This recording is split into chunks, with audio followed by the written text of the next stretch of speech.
Siamo lieti di presentarvi Anna Slak, che sta facendo appunto un tour per l'Italia insieme a Paolo Minuto di Cineclub Distribuzione Internazionale, per presentare il suo film, benché il suo film sia già uscito alcuni giorni fa, però siamo ancora abbastanza all'inizio e quindi eccoci qua.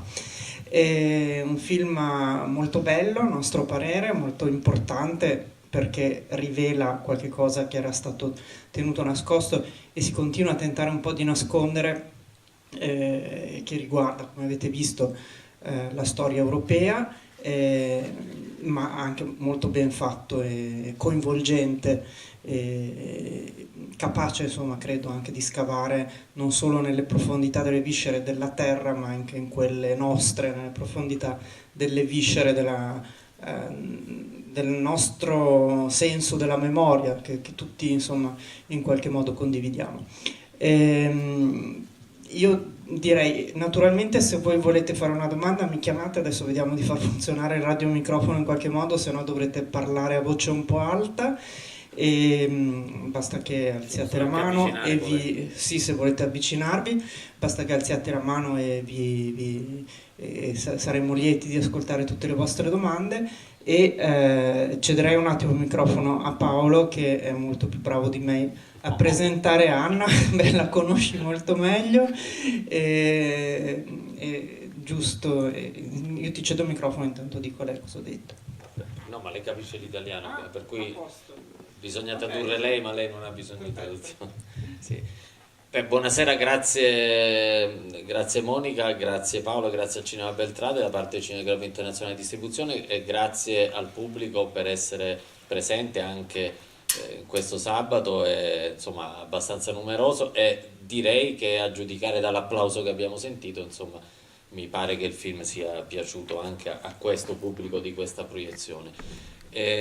Siamo contenti di essere qui con Anna Slak, anche perché per Cineclub Internazionale è un impegno, fa parte della nostra linea anche culturale, editoriale, di cercare in tutti i modi di portare in giro il regista, la regista, anzi più spesso, perché nel nostro listino sono quasi tutte registe, portarli in giro a incontrare il pubblico, perché come dice il nostro nome stesso, Cineclub Internazionale, siamo internazionali nel senso che i film vengono da tutte le parti del mondo, e Cineclub perché quello è l'ambiente da cui io provengo e che richiama l'incontro tra l'autore e il pubblico sullo stesso livello, e quindi cercando di essere tutti pubblico, perché tutti siamo pubblico, tranne per quel singolo film in cui un regista fa il regista, per tutto il resto del tempo anche il regista è pubblico, e quindi da questo punto di vista questo è un atto che fa parte della nostra linea, e quindi ci fa piacere questa sera attuarlo con voi e con questo pubblico. E poi il Beltrade ha una tradizione, ormai un prestigio, e quindi il pubblico del Beltrade è tra l'altro particolarmente esigente, giustamente, quindi anche un applauso del pubblico del Beltrade gratifica forse un po' di più di qualche altra sala più giovane, ma insomma tutte prima o poi Esagerato. spero che seguiranno le orme anche del Beltrade. E comunque noi stiamo girando tante sale veramente interessanti e entusiasmanti, e con molte ci conosciamo in comune, sono amicizie comuni. Bene, questo anche l'ho fatto un po' lunga, sia per presentarci, ma anche perché so che alla fine di questo film l'impatto è forte, e quindi ci vuole un po' di tempo per riprendersi e riprendere anche la sintonia con la vita quotidiana, e in questo caso con l'incontro con chi questo film ha pensato, l'ha scritto e l'ha realizzato.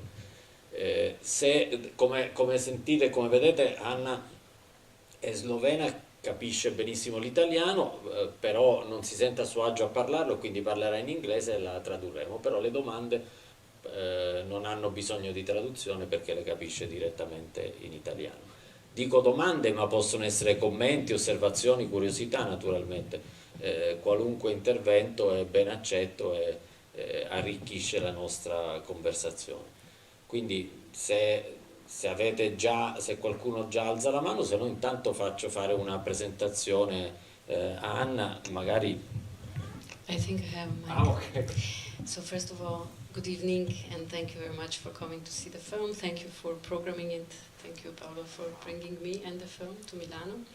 And welcome to the end of the film. I came here to spend some time with you, to talk to you about any questions that you might have, or comments or remarks about the film you've just seen.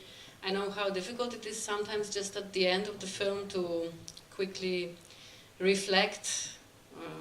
So I'm not expecting some super intelligent analysis, but I will be very happy to hear your voice, to hear your questions. If there's no questions yet, I can also just say something first about the film, about usually maybe just thinking about the questions that I'm usually asked, how I came across this story and why I decided to you know, work with this theme. This was like a bit of a process, because first of all, the discovery of these historical events is very well known. It was a big shock for the public in 2009 when it happened. So it was like quite common knowledge. Everybody knew about these discoveries, and we were all pretty much shocked. And I think we were all in kind of denial, and nobody wanted really to talk about it. And so neither did I. I just didn't want to dwell on this, or to you know, spend time thinking about it. But then 1 year later, in 2010, I read an article about this guy, the miner, and his life, and it somehow, I felt immediately responsible for joining him, not leaving him alone in his effort to search for the truth and to bring out the truth and to speak the truth, because I felt that this is something that we all should have been doing, but we all rather look away because we think these topics are too much for us. But look at this person, he's risking everything in order to speak our truth. So yeah, it was a kind of a call, and then I reluctantly answered it, and then from then on it went very fast. I started working with the family, and it took 7 years to make this film, but it seemed like a kind of a destiny. You know, once I opened the door, things just started coming in. Un po' di traduzione. Sì, sì. This is Paolo's job. Sì, intanto vi ringrazio per essere qui, benvenuti alla fine del film, vi ringrazio per essere qui, sono contenta di condividere con voi osservazioni, domande, qualunque cosa vogliate domandare. Non c'è bisogno che si facciano analisi particolarmente intellettuali, ma l'importante è che ci scambiamo delle idee e voi potete fare qualsiasi domanda vi venga in mente. Ma intanto, nel frattempo, prima che a qualcuno venga in mente qualche domanda, dico qualcosa sul film, e in particolare mi sembra giusto iniziare con la domanda che di solito mi viene posta, e cioè come sono venuta a contatto con questa storia. Nel 2009, cioè fanno adesso 10 anni, è uscita fuori la notizia della scoperta di questa fossa comune, diciamo così, nel pozzo della miniera di Hudayama, e questa notizia ha scioccato tutti, perché era una notizia sorprendente che toccava tutti, e che però subito si è visto che c'era un po' di ritrosia ad approfondirla, ad andare avanti. Però non è tanto questo che mi ha portato a fare il film, quanto la scoperta poi successivamente che dietro questo c'era la lotta e la volontà ostinata di un minatore, quindi di una persona. Allora andare a incontrare la volontà di cercare la verità, una verità che è necessaria a tutti, è utile a tutti, ma quest'uomo che voleva cercare questa verità ostinatamente da solo mi ha colpito molto, e ho voluto conoscerlo, e conoscere lui è stata come una chiamata, insomma, un po' come una vocazione, ma nel momento in cui sono entrato in contatto con lui poi tutto è diventato naturale, perché poi tutto il resto è venuto da sé, il lavoro sul film, eccetera. Partendo dal libro, no? first of all, there was the book, and then No, the book we wrote together. So Together with- it was a kind of a parallel working on. sì, hanno scritto il libro sulla vita di Mehmet Ali Alic, il vero minatore, insieme, ed è stato parallelo al lavoro per il film. But maybe you have questions now? Sì. Vi è venuto in mente qualche ecco. Vediamo.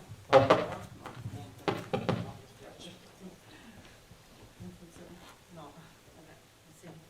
Volevo congratularmi per il film, che è la seconda volta che lo vedo, è veramente meraviglioso. Ho trovato un bellissimo lavoro con gli attori, straordinario. Volevo sapere come hai lavorato, come ti sei confrontata con loro.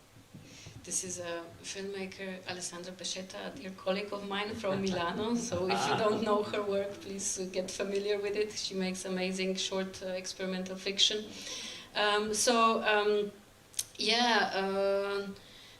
The work with the actors, I mean, I think one thing that was very special was the work with Leon Lucev, the main actor in the film, who is a very well-known cross-regional actor in the Balkans. He works in all the former Yugoslav countries and also in Germany. And you know, he's like a star really in the region. So he's a great actor, and but he's a very, very, very special person as well. So I've never worked with with an actor like him, because he basically just went into character and he never came out again. So I didn't have this. I usually work with the actor, not with the character, you know. And this time I just had to change my way of working because the actor was not there. And at first I was a bit like, okay, I need the actor, I need the partner to create. But then I said to myself, no, actually, I just need the character. So for me, this was new. I wasn't used to working like that. I'm used to working with children, with animals, with non-actors, with actors, but I wasn't used to working directly with a character.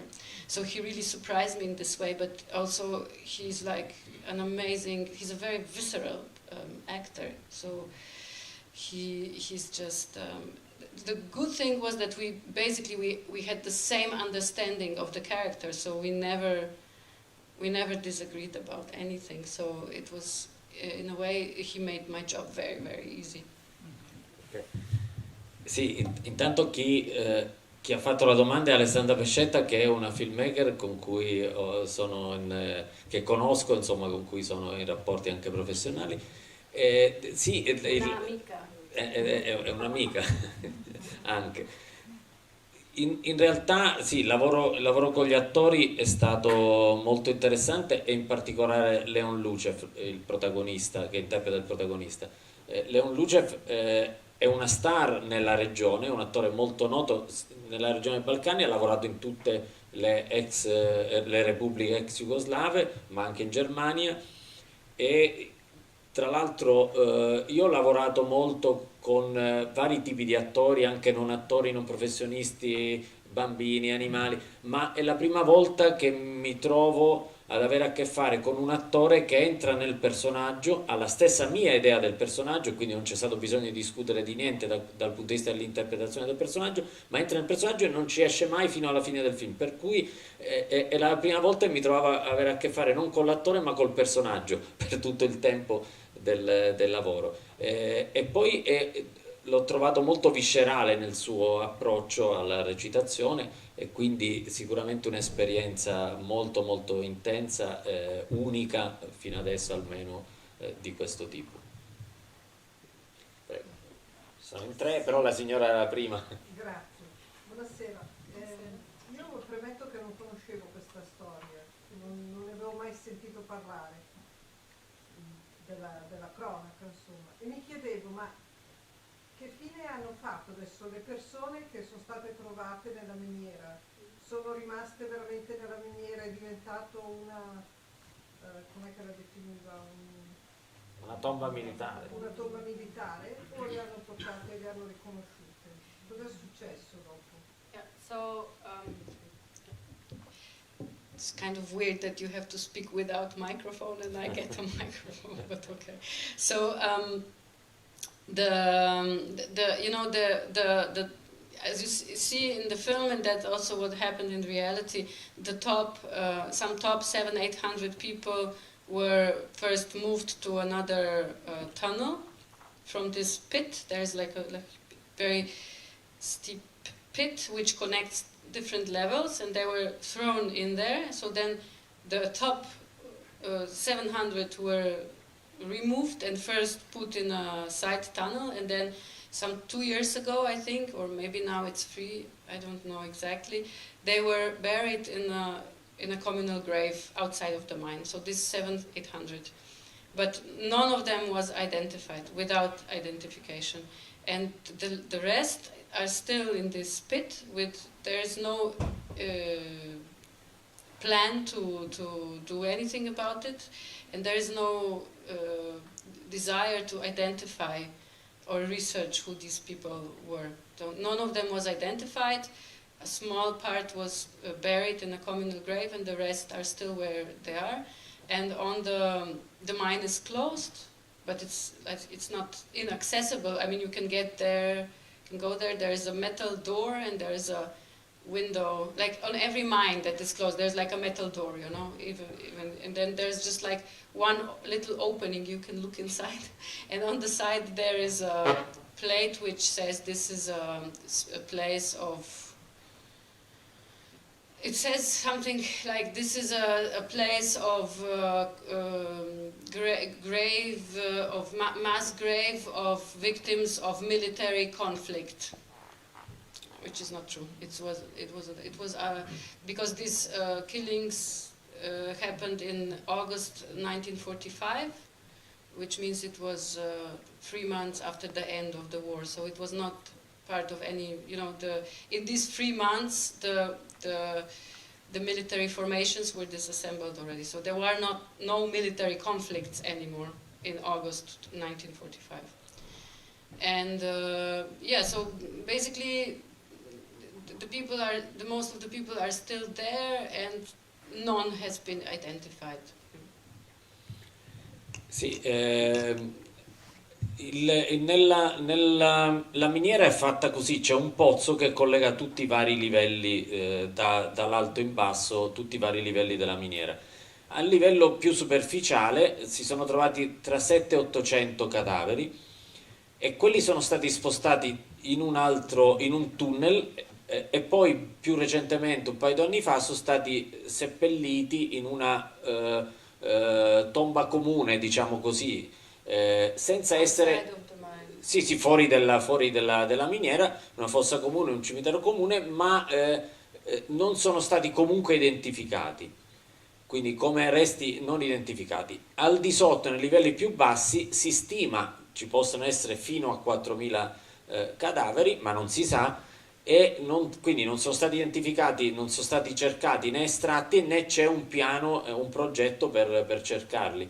E questa miniera adesso è chiusa, c'è una porta di metallo, anzi è socchiusa, per cui uno può sbirciare dentro, ma c'è solo una targa che dice è una fossa comune di morti durante l'ultimo conflitto militare, insomma l'ultimo conflitto bellico, che è una definizione un po' generica e anche falsa, perché questa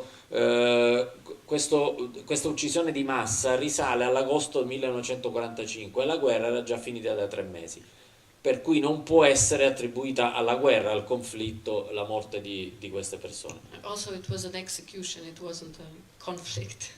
Esatto, ed è stata una vera esecuzione, cioè sono state uccise delle persone, anzi rinchiuse vive, eccetera. Insomma, quindi è stata una esecuzione di massa stragiudiziale, diremmo. Not a conflict. I mean, as opposed to a military conflict, because Sì, military conflict appunto, sì, quindi a fine guerra uccisi in una uccisione stragiudiziale, diremmo noi, come una pena di morte senza processo, ma quindi ovviamente non la conseguenza di un conflitto, non la conseguenza di una battaglia, non sono i morti di 2 eserciti che si combattevano, ecco, e che quindi ha lasciato dei morti sul campo, sono stati seppelliti. No, sono dei civili uccisi apposta per ragioni che si potrebbero sapere solo se si andasse a scavare, a identificare e a fare indagini. We don't know if they are civilians, but they are also civilians. We don't know who these people are. So Sì, they non- could non be si some sa- kind of leftover paramilitary forces. They could be refugees which were sent back. They were also civilians, but we cannot say that they were only civilians. We don't know who they were. Sì, ci sono dei civili, per certo, però questo non significa che siano solo civili e quindi ci possono essere morti di qualsiasi tipo, paramilitari o altro, rifugiati, di qualunque tipo. Quindi tutto è possibile e naturalmente per sapere questo bisogna indagare, scavare, ma ancora non si fa e non c'è nessun piano e al momento non è previsto. Prego. Io vorrei sapere, per cortesia, qual è stata la ampiezza e la profondità del dibattito che in Slovenia si è generato per questa scoperta. E chiedo questo perché a me la storia del film è piaciuta molto, però trovo che ci sia, non sapendo che conseguenze ci sono state, che ci sia una sproporzione fra, diciamo, la ricerca a tutti i costi di questa verità e poi l'effetto pratico. Capisco che è un po' provocatoria la mia domanda, ma mi piacerebbe capire se, siccome nel film non si vede nulla di quello che ha determinato questa scoperta, qual è stato quell'effetto? Perché di rappresaglie nel tempo di guerra e nel dopoguerra ce ne sono state tantissime dappertutto. Yeah. Quindi a me non risulta evidente questa ricerca a tutti i costi, anche al costo di danneggiare la famiglia, come è nel film, che tipo di effettiva valore ha avuto. I'm not sure that I understand quite precisely your question, but I will answer and then you can say if I did.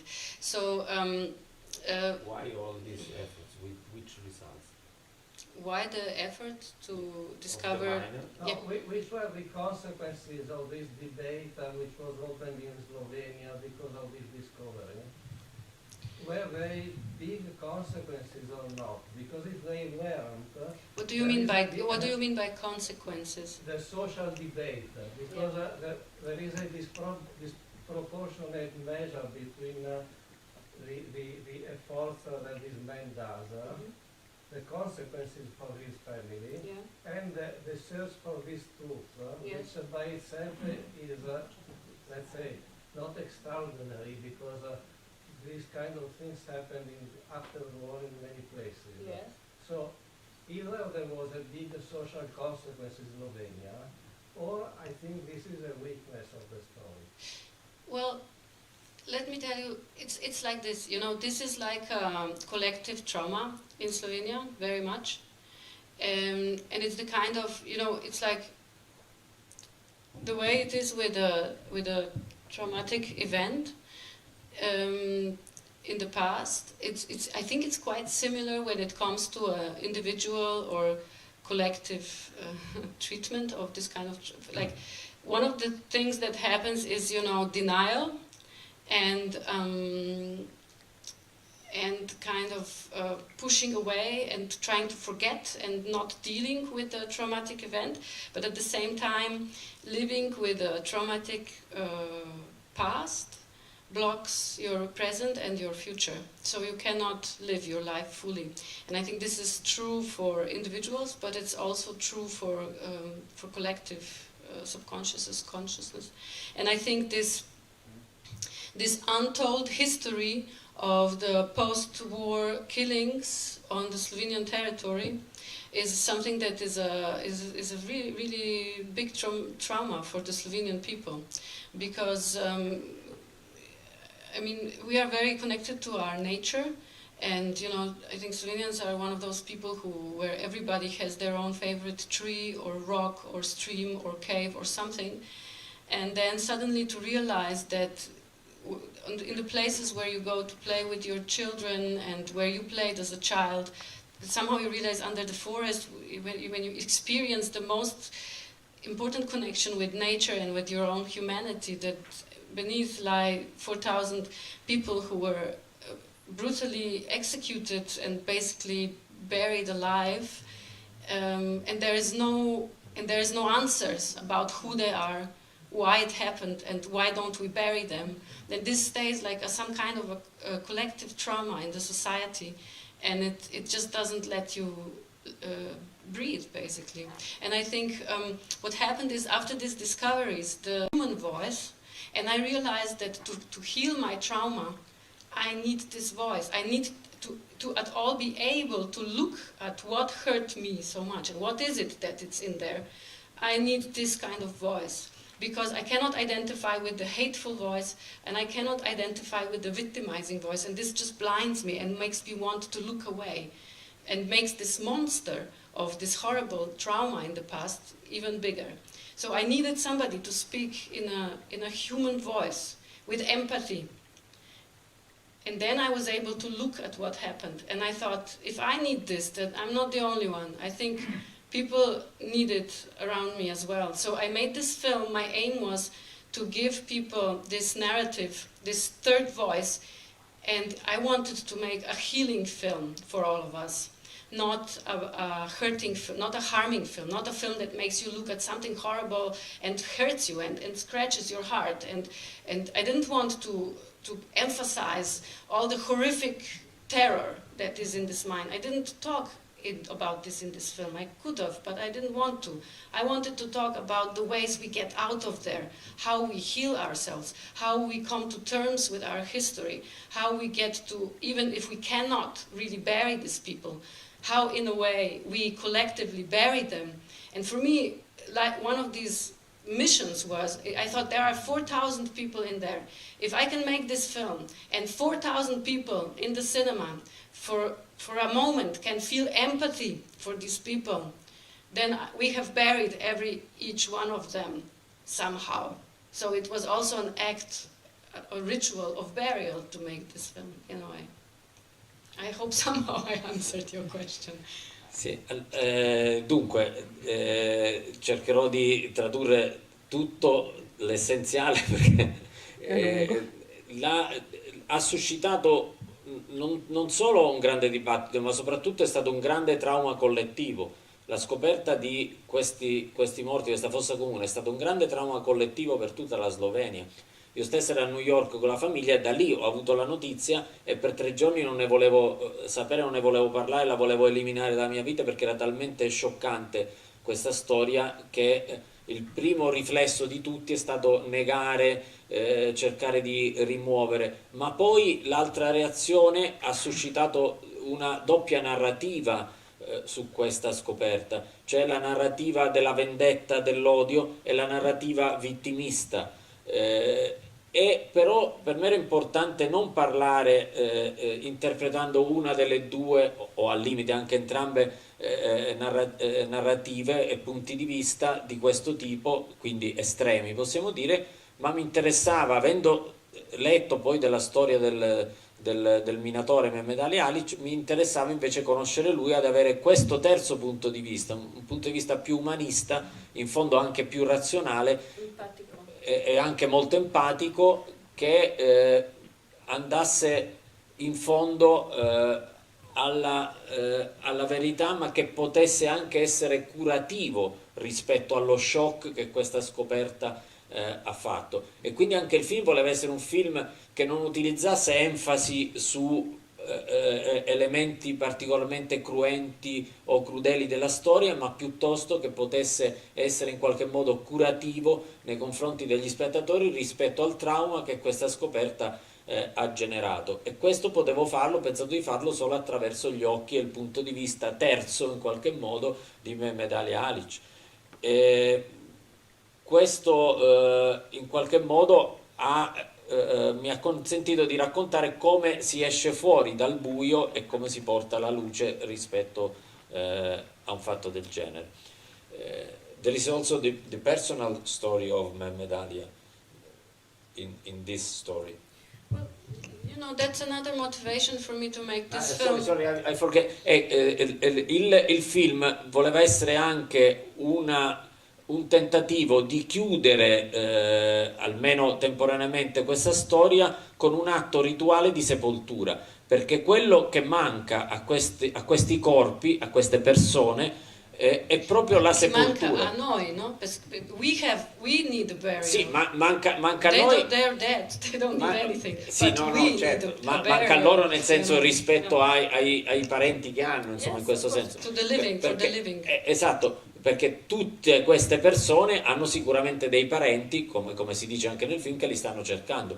Quindi il diritto alla sepoltura è negato in questo modo a loro, e il film vuole essere, anche con l'atto rituale finale, quantomeno una sepoltura almeno metaforica ma intensa. E per questo aggiungo io, che non l'ho citato fino adesso, anche per questo film ha il patrocinio di Amnesty International, che è importante anche per la lotta per la verità, eccetera, ma anche tra i diritti umani c'è anche quello alla sepoltura, che è un diritto che, cito Anna di un precedente dibattito, il diritto alla sepoltura è il diritto per i parenti del defunto di iniziare ad elaborare il lutto, perché finché non si trova il corpo l'elaborazione del lutto non comincia, e quindi senza il ritrovamento del corpo l'elaborazione del lutto può iniziare magari anche 10 anni dopo l'evento traumatico, e questo è una violazione di uno dei diritti umani. But I want to say something else, that really the great inspiration for me to make this film was that I noticed that in the contemporary cinema there aren't really heroes in my kind of thinking anymore, you know, because we have, either in the European art house cinema, we have a lot of this very postmodernistic, sometimes also very cynical way of looking at life, and then there is this Hollywood super capitalistic way of being liberal capitalist heroes, you know, which also is not really a hero for me. And then I thought, wow, but this man, he's a hero for me, you know, because he's like the kind of a hero that I can believe in. He's a truly humanist, European, secularized, Muslim, working class person who totally stands by his ethics and by his belief. And I said, I think European cinema needs this kind of a hero. So that was also purely cinematic, and also to make a film. I mean, the story is just so cinematic with the mine and this whole environment. It just wanted to become a film. Sì, una cosa importante anche che mi ha ispirato è stata anche l'individuazione in questo personaggio, nella persona reale e poi nel personaggio che è diventato nel film, un eroe vero, che fa parte però che non è identificabile con gli eroi dei normali film d'essai europei e nemmeno con i supereroi supercapitalistici di Hollywood, ma è un eroe che viene dalla classe operaia, che è un musulmano secolarizzato, quindi non praticante, diciamo, e che sta in piedi soltanto per la sua etica, per il suo senso etico, che lo tiene con la schiena dritta e va avanti dritto al suo obiettivo. E tra l'altro ricordo, no, che nel film si dice che il minatore a sua volta cerca i parenti scomparsi nella strage di Srebrenica, quindi comunque c'è anche una comunanza personale con la necessità di elaborare il lutto seppellendo i propri cari. Sì, un altro. Per cui il collegamento con Srebrenica era reale, cioè lui era veramente un bosniaco musulmano. Yeah, well, in reality, this is why he was able to have this third voice or this third narrative, because he came from a different environment, let's say, because Slovenian political environment is very divided between the Catholic and anti-Catholic, but he came from a different universe because he's a secularized Muslim, you know, coming from the villages above Srebrenica. He emigrated to Slovenia in the 70s as part of the economic migration. Like in Italy, a lot of people from the south were coming into the north for the industrialization. In the 70s was similar in Yugoslavia. A lot of people from the south were coming to Slovenia, which was industrially the most developed part of the country. and so he didn't live through the war in Bosnia, but he lost all his family in the genocide there, and he wasn't able to find his... In the film is one sister, in the reality he had 4 siblings, and his 2 brothers were killed and not buried and not found. So, so then when he went to work in this mine, you know, and he started finding traces like shoes and wires used to bind people's wrists together. He just had flashes of what he saw from pictures of Srebrenica. For him, his mind just made an equation, you know, people are people, are people, are people, are people. He didn't see our people, their people, good guys, bad guys, they deserve to die, they didn't deserve to die. He just saw the same murder replayed again and again through history. So it wasn't me who made this parallel, it wasn't him who made this parallel, it was his life which made this parallel, it was history itself which made this parallel through the life of this person. Sì, è proprio perché il personaggio, la persona reale, Mehmet Ali Alić, viene dalla Bosnia, è proprio per questo che ha avuto la possibilità di essere una terza voce, un terzo punto di vista rispetto alla divisione della società slovena in cattolici e anticattolici, possiamo dire in termini sintetici e schematici. E lui invece è un musulmano appunto non praticante che viene da un'altra cultura, un'altra realtà, da un altro ambiente e quindi ha uno sguardo in qualche modo esterno rispetto a questa divisione della società slovena. E in più lui è emigrato in Slovenia negli anni 70 quando l'emigrazione da sud a nord in Jugoslavia, perché allora era tutto Jugoslavia, quindi lui è emigrato all'interno del proprio paese da sud a nord perché la Slovenia era la parte della Jugoslavia più industrializzata, più sviluppata economicamente, esattamente come succedeva in Italia appunto soprattutto negli anni 70 l'emigrazione da sud a nord. E quindi lui è un migrante economico all'interno dello stesso paese, poi si è ritrovato ad essere straniero naturalmente dopo l'indipendenza della Slovenia, ma inizialmente lui è emigrato all'interno del proprio paese. E in più lui ha avuto nella realtà, lui aveva 4 fratelli, tra fratelli e sorelle, 2 fratelli e 2 sorelle. I 2 fratelli sono morti nella strage di Srebrenica e lui non li ha ancora ritrovati. E non sono stati ancora ritrovati, quindi non sono stati seppelliti. He found one in 2010 and the other one in 2015, so he buried both of them by now. Quindi poi dopo la strage di Srebrenica è 1995, lui poi ha trovato un fratello nel 2005 l'altro nel 2010 Anyway, he buried both of them e quindi poi dopo tanti anni è riuscito a trovarli e a seppellirli, realmente il Mehmet Ali Alić. Ma nella storia del film invece ha una sorella. Questo lo ha portato anche a individuare nelle corde che vedeva, che trovava nella miniera, nelle scarpe, individuare i resti che man mano si trovavano nelle ricerche vicino Srebrenica e quindi a creare una comunanza di metodi più che altro, non è una comunanza storica, lui non fa lo storico, ma da essere umano ha accomunato i metodi di uccisione dei 2 casi.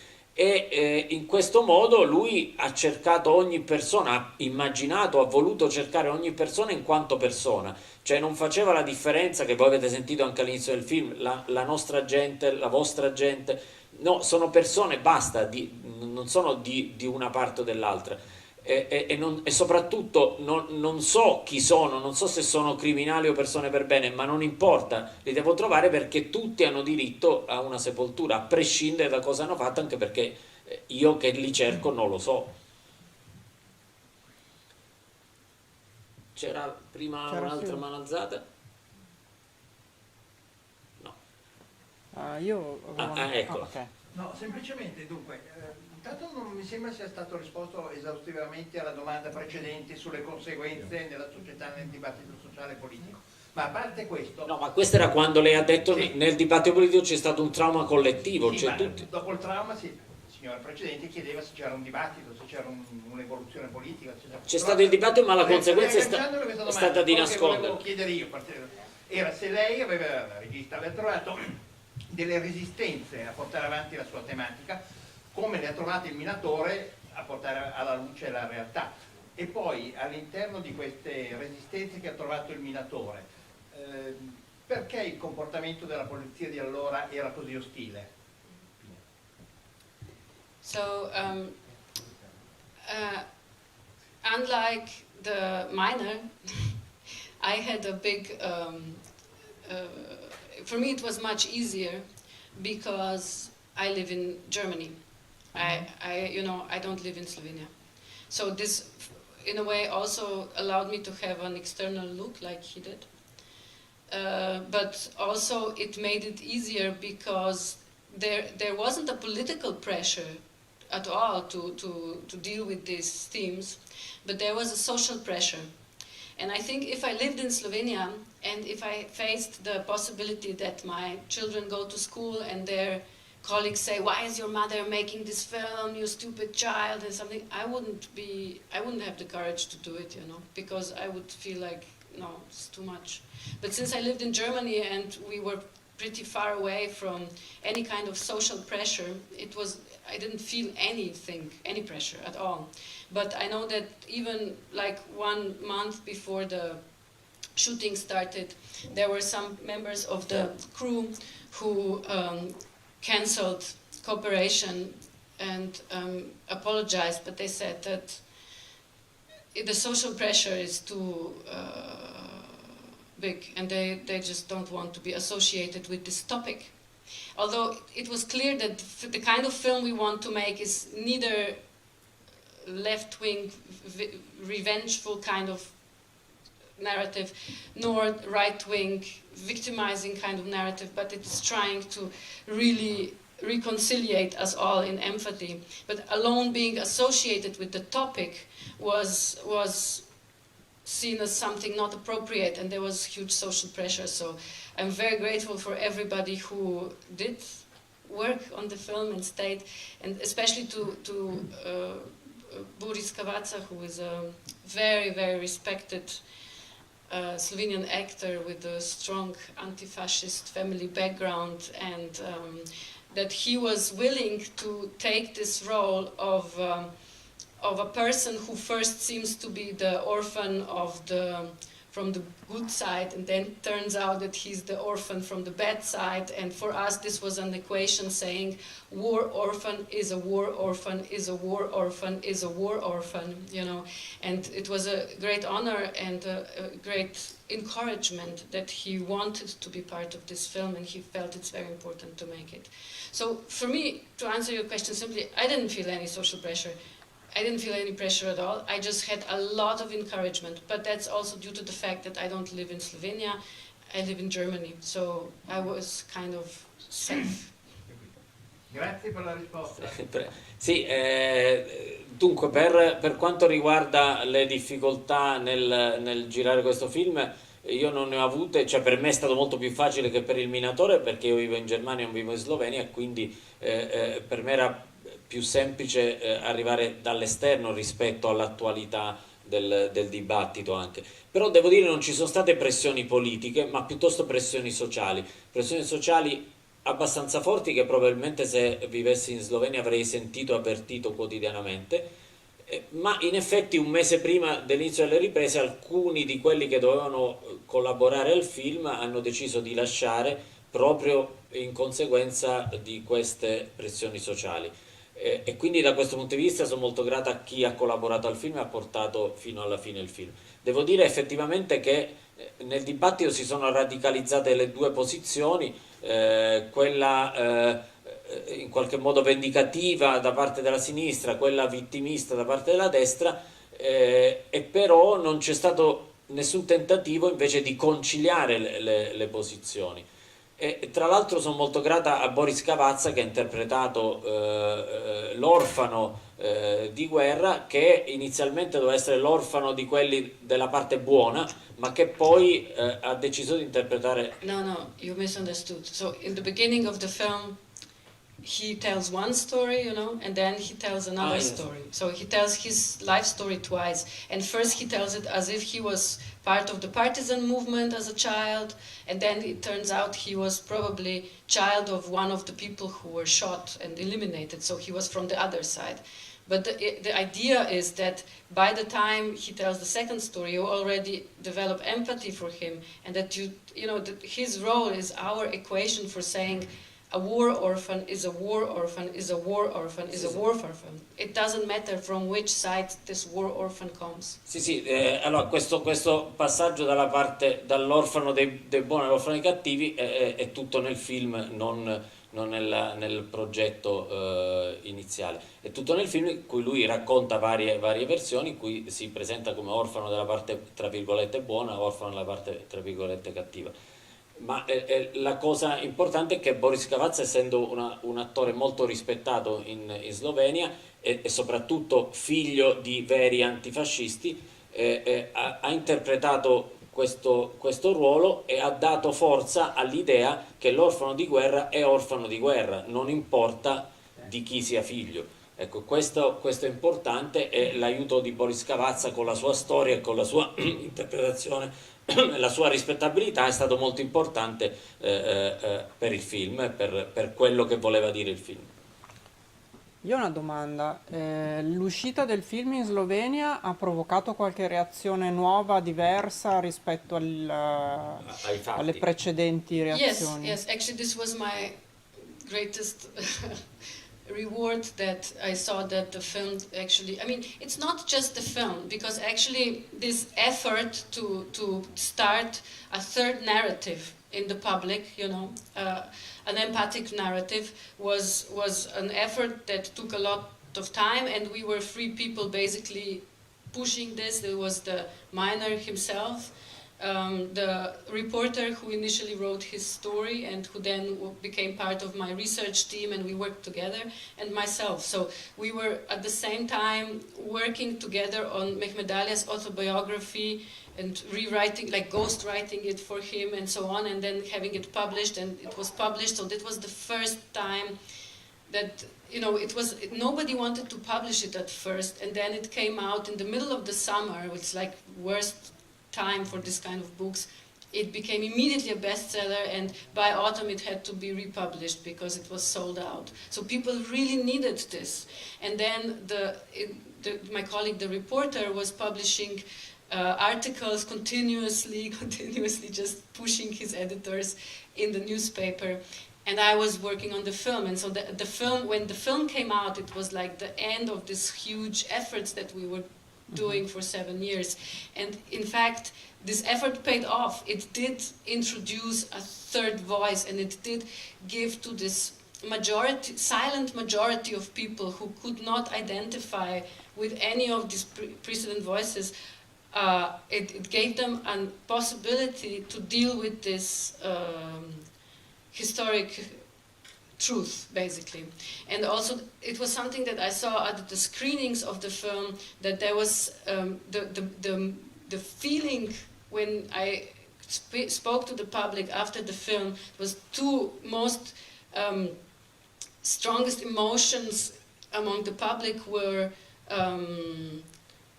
empathy and relief. You know, because it was kind of relief to be allowed to feel empathy, and, you know, and with this to get back your own humanity. So I think I'm not saying this film changed, or this whole effort that we made changed the world, but if there's like a huge thing, it changed something, a little bit of something. It introduced a new possibility, a new narrative. And so what more can you wish for? It's amazing, it's great. So I was expecting a bit of a shitstorm, I was expecting aggression, I was expecting hate speech when the film came out. Nothing of this happened. We had very, very loving reception from the audiences. We had very good support from the press, and we had some ideologically fueled criticism from the intellectual film critics, but the majority of the reception was very loving. So that was also huge support for me. I guess I felt very honored. And now it's it's nominated by Slovenia for. That was 2018. 2018. Okay. Last year. Okay. Yeah. Which is again something completely different, because the nominations for the Academy Awards are done by the professional circles. So it's the Slovenian filmmakers who choose their candidate. You know, it's not the public, it's not the critic. In Italy it's different. Well, it's supposed to be like this in every country. I don't know how this is the regulations, but I don't know how you deal with it. It might be different. It's worse. No, because usually in every country it's the filmmakers who choose their. Industry. Yeah, it is the industry, it's the filmmakers. But not the filmmakers. Well, Unfortunately. so it's again it's a different kind of. You know, it's just from my colleagues basically. Yeah. My colleagues said, okay, let's send this film this year. But you know, Slovenia is a small country, so you don't believe the kind of lobbying you have to do there to get anywhere. Sì, no, inizio dall'ultima, cioè la candidatura all'Oscar in Slovenia è fatta dagli autori. Io precisavo che in Italia è fatta dall'industria, nel senso che c'è una commissione nominata ogni anno in cui c'è anche un autore o due al massimo, ma poi ci sono i rappresentanti dei produttori, qualche critico, cioè comunque è una comunità diversa, diciamo, che vota per la candidatura.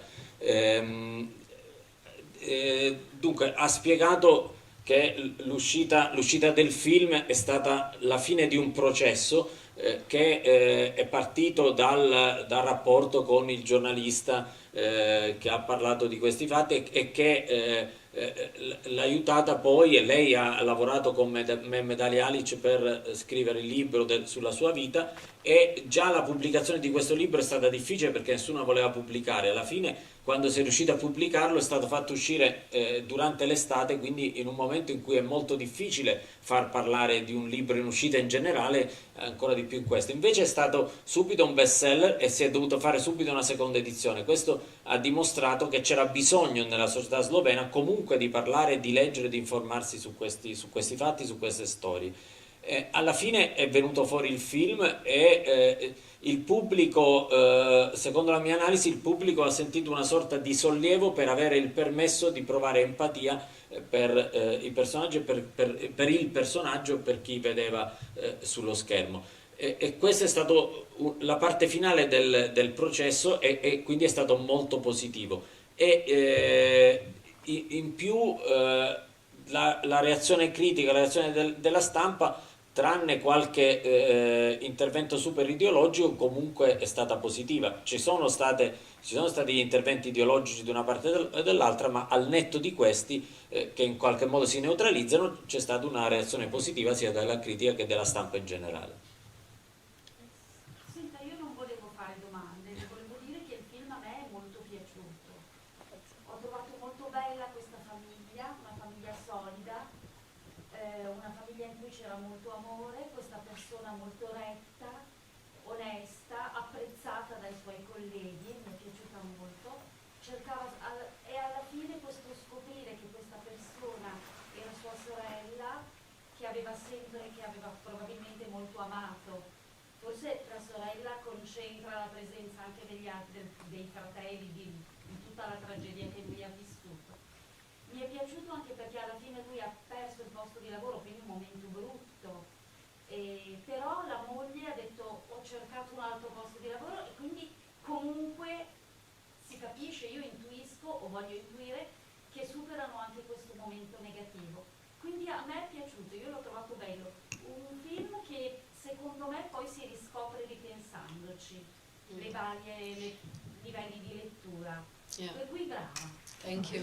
I just want to say, you know, I'm a woman, and so this is a very masculine kind of, could be a very masculine kind of film in a very masculine environment.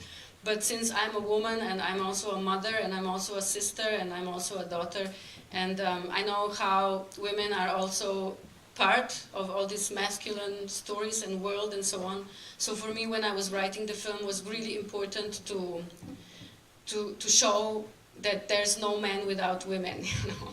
So I really created this triangle of these three women who hold him, basically, because of whom he is what he is and he does what he does. His wife, his sister, and his daughter, who are all very, very strong, very ethical, and very courageous women. So yeah, so it's a very masculine film in a masculine environment about male courage, about also male tenderness and so on, but it also contains the female courage and the female strength, I think.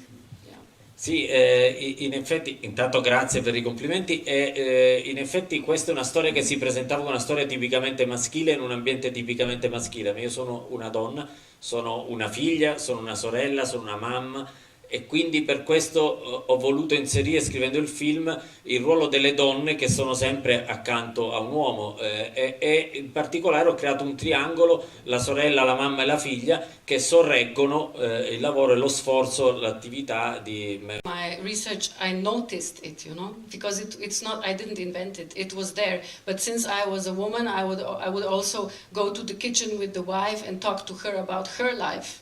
And or chat with the he has 2 daughters and talk to them about their problems and how they see this story. And if I was a guy, maybe I wouldn't have this access so easily, so I wouldn't even notice it.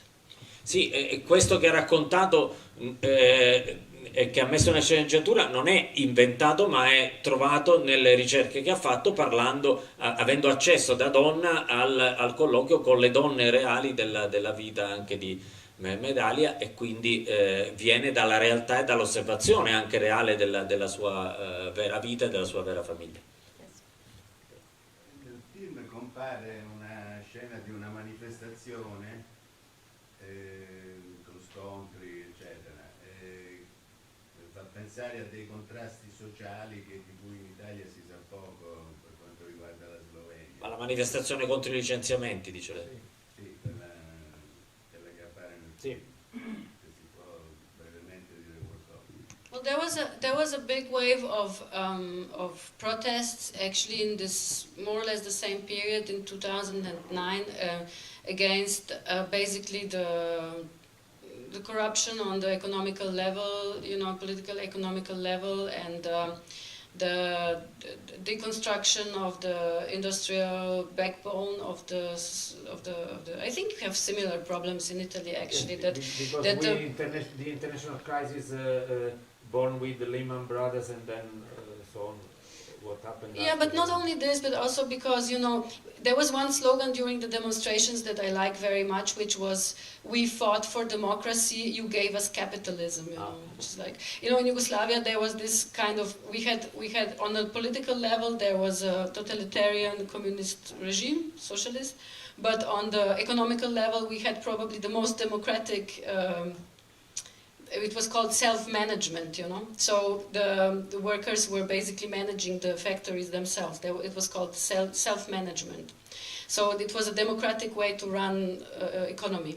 And the workers had a very high understanding of their factories, of the management of the factories, they would decide how to invest any surplus, you know what, and they would never invest in more pay. They were investing in buying new machines, learning better skills, and so on. So the factories were making a really good progress.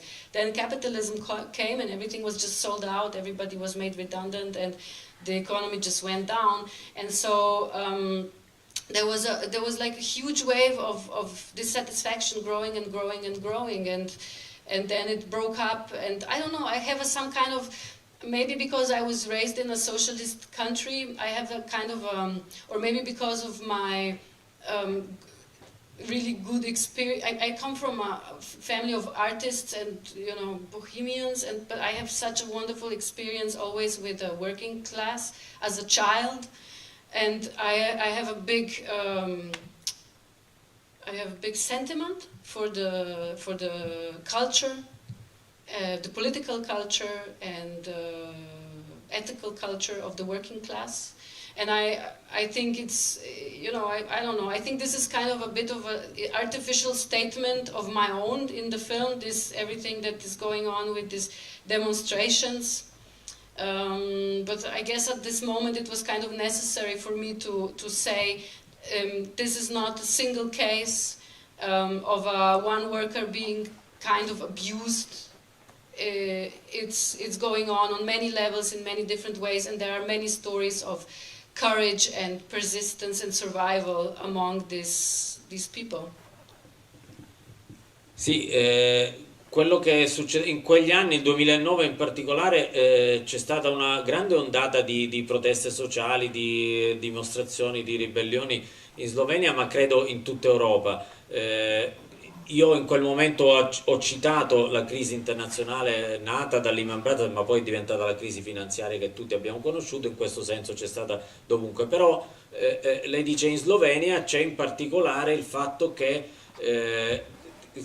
c'erano alcuni slogan che dicevano abbiamo combattuto per la democrazia, invece ci avete dato il capitalismo, perché durante la Jugoslavia, nel sistema socialista jugoslavo, il regime istituzionale toglieva libertà, ma da un punto di vista economico c'era l'autogestione dei lavoratori, delle fabbriche, delle imprese, e questo non era ciò che volevamo perdere. Noi volevamo perdere la mancanza di libertà, cioè volevamo acquistare la libertà, ma non perdere questa sorta di democrazia nell'organizzazione economica del lavoro, e l'autogestione dei lavoratori era un bene prezioso che noi avevamo, avremmo voluto conservarlo. Invece è arrivato il capitalismo e quindi molti sono diventati ci sono stati tantissimi esuberi, poi licenziamenti eccetera, e questo è servito, l'ho inserito io nel film, naturalmente non è legato necessariamente alla storia, ma l'ho inserito io per dire: questa persona, il minatore, non è l'unico che ha subito un torto, che è stato brutalmente licenziato, è una questione più ampia ed è un problema che riguarda tantissimi in questa